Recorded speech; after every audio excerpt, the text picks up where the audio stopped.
కేంద్ర ప్రభుత్వం ఇందులో ఇన్వాల్వ్ అయింది. ఒకటేంటయ్యా అంటే ఇప్పుడు ఇంటర్నేషనల్గా స్టీల్కి బాగా గిరాకీ పెరిగింది, రేట్లు బాగా వస్తున్నాయి, లభిస్తున్నాయి. మన నుంచి ఎక్స్పోర్ట్లు చైనా నుంచి తగ్గింది ఎక్స్పోర్ట్. ఎందుకంటే చైనాలో ఆ కంపెనీలకు కొంత క్రైసిస్ వచ్చింది, పవర్ క్రైసిస్ ఏమొచ్చిందో తెలియదు కానీ క్రైసిస్ వచ్చింది. దాంతో ఇండియన్ స్టీల్ మీదన ఎక్కువగా ఎక్స్పోర్టేషన్ నడుస్తుంది. దీన్ని వినియోగించుకోవాలి అంటే మనకి ఇక్కడ ప్రొడక్షన్ భారీగా ఉత్పత్తి కావాలి, దానికి అనుగుణంగా పరిశ్రమలు పెరగాలి.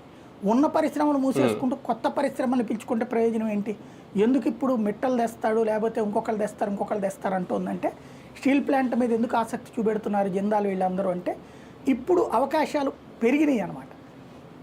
ఇంకొక వైపున ఏంటంటే ఇదివరకు నవీన్ పట్నాయక్ గవర్నమెంట్ ఉంది ఒరిస్సాలో.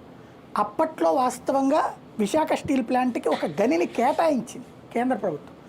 మామూలుగా అయితే కనుక మనకి 1992లో ఈ ప్రపంచీకరణలో మనం సంతకం పెట్టిన తర్వాతన ఏ గనైనా సరే ఏదైనా సరే ప్రైవేట్కి ఇవ్వాల్సిందే కానీ, అంటే వేలం వేయాలి. ఈవెన్ ప్రభుత్వ రంగ సంస్థలు కూడా వేలంలో కొనుక్కోవాల్సిందే కానీ వాటిని ప్రత్యేకించి ప్రోత్సహించకూడదు అనేది నిబంధన. వరల్డ్ ట్రేడ్ ఆర్గనైజేషన్ WTO ఒప్పందం కారణంగా ఆ నిబంధన ఉంది. ఆ కారణంగా మనం దానికంటూ సపరేట్గా ఇవ్వాల, వేలంలో కొనుక్కునే స్తోమత దానికి ఉండట్ల, అందువల్ల ఆగిపోతూ వచ్చింది. అయితే ఈ